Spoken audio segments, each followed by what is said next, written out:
Quand on pense à One Piece, on imagine un monde coloré, dynamique, plein de vie et rempli d'espoir. Le lien qui unit l'équipage des Mugiwara semble incassable. Cependant, il est vrai que de nombreuses choses absolument terribles se passent dans ce même monde. Esclavage, kidnapping, manipulation, racisme, et j'en passe. Pourtant, est-ce que vous vous souvenez vraiment d'un moment où un personnage était détruit mentalement? Je ne parle pas d'un simple petit traumatisme comme la perte d'Ace ou encore la dispersion de l'équipage au chapeau de paille. Non, je parle de bien pire. Un anéantissement total du mental d'un personnage. Une terreur digne d'un film d'horreur. Bon là, vous êtes sûrement en train de vous demander ce que je suis en train de raconter. Sauf si par hasard, vous auriez déjà vu ou entendu parler d'un certain film One Piece assez dérangeant, sorti il y a de ça 20 ans.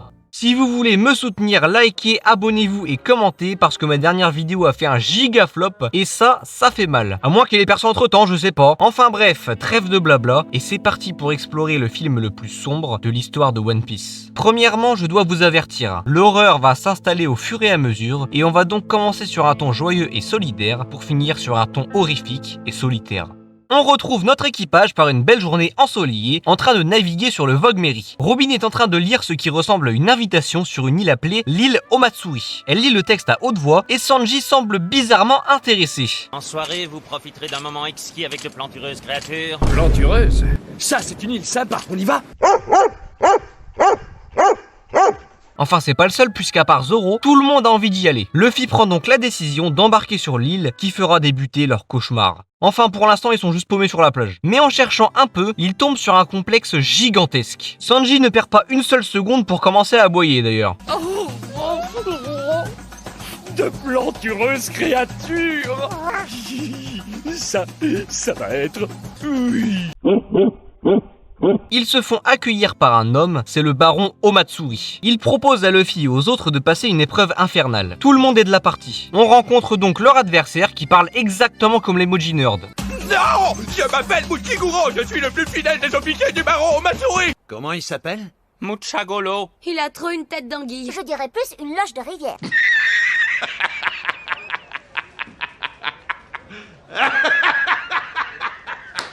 Bref, ils doivent capturer un poisson, mais pas n'importe lequel. C'est quoi ce truc?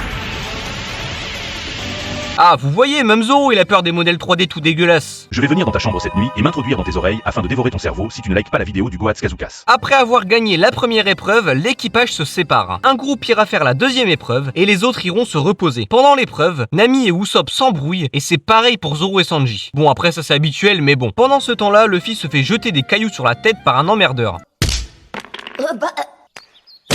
Il le poursuit jusqu'à le rattraper et...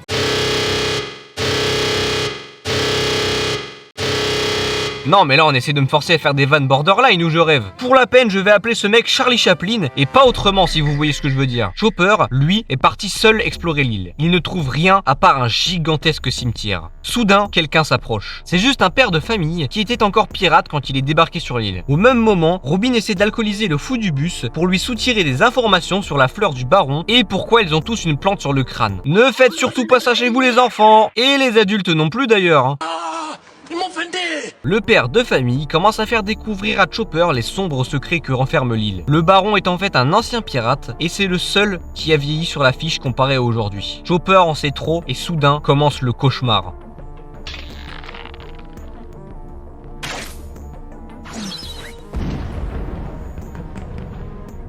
Les couleurs se ternissent et les Mugiwara commencent à s'énerver entre eux. Leur lien n'a jamais paru aussi faible. La troisième épreuve commence. C'est un duel de cuisine avec des sortes de patins à glace sur une plaque géante recouverte d'huile. Robin s'en va pour chercher des indices sur la plante dont lui a parlé le fou. Usopp aussi se retrouve à l'écart, énervé de sa dispute avec Nami, puis il fait une rencontre terrifiante. Plus de nouvelles. Sanji a bien évidemment plié l'épreuve en 2 secondes en nous cuisinant une belle masterclass. Sauf que Robin, qui se retrouve seul dans un gigantesque cimetière de bateaux, a été suivi. Le baron lui révèle la chose qui est censée être la fleur qu'elle recherche. Elle se nomme la fleur de la mort et de renaissance. Une flèche est tirée et comme avec Chopper et Usopp, Robin disparaît sans laisser de traces. Nami prend d'ailleurs part à une horrible discussion avec Mochi. Il dit qu'il a vu Roger pas plus tard qu'hier, alors qu'il est en réalité mort il y a plus de 20 ans. Tout ça avant de littéralement se décomposer devant les yeux horrifiés de notre navigatrice.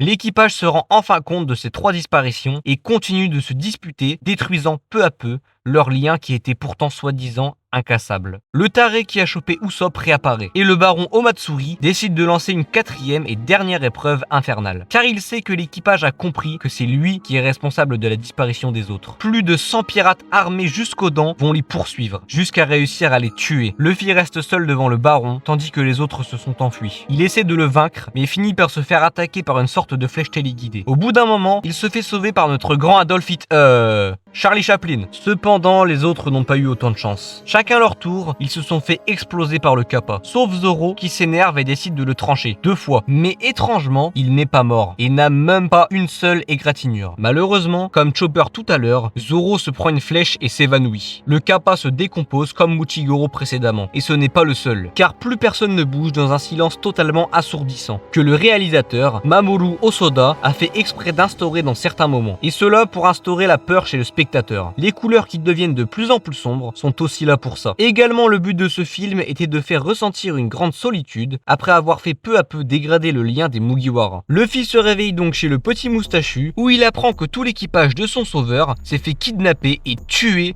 par l'horrible fleur que Robin avait aperçue. Et ça, il y a bien longtemps maintenant. Chopper se réveille confus à côté de la famille pirate. C'est l'heure de nourrir la plante. La petite fille est sur le point de se faire tuer, mais Chopper intervient. C'est maintenant lui qui est en mauvaise posture. La famille essaie de l'aider, mais ne réussit pas. Chaplin révèle que le baron Omatsuri se sent immensément seul depuis longtemps et déteste voir des pirates liés par l'amitié. Chopper est sur le point de perdre et il voit avec horreur le corps de ses amis en train de se faire absorber par la fleur avant de lui-même tomber à l'intérieur. Luffy trouve une sortie et s'en va combattre le baron. Au même moment, Muchigoro se recompose et il est en pleine forme. Il s'en va et c'est Luffy qui arrive. Le baron dit alors à Luffy qu'un des membres de son équipage est déjà mort. Luffy est horrifié, mais il va se battre pour sauver les membres restants. Sauf que le baron plante ses mains et ses pieds avec des flèches. Tous ses amis disparaissent peu à peu. Il finit par élargir son cou pour essayer de sauver le seul qui reste. Mais c'est trop tard. Zoro succombe devant ses yeux. Il ne peut rien faire. Tous les hommes plantes se réveillent en pleine forme. Le baron a battu Luffy et il s'apprête à l'exécuter. Soudain, Luffy disparaît sous le sol. Encore une fois sauvé par Chaplin. Les survivants se retrouvent chez lui. Luffy est désemparé. Mais la petite fille dit qu'elle entend encore la voix de son équipage.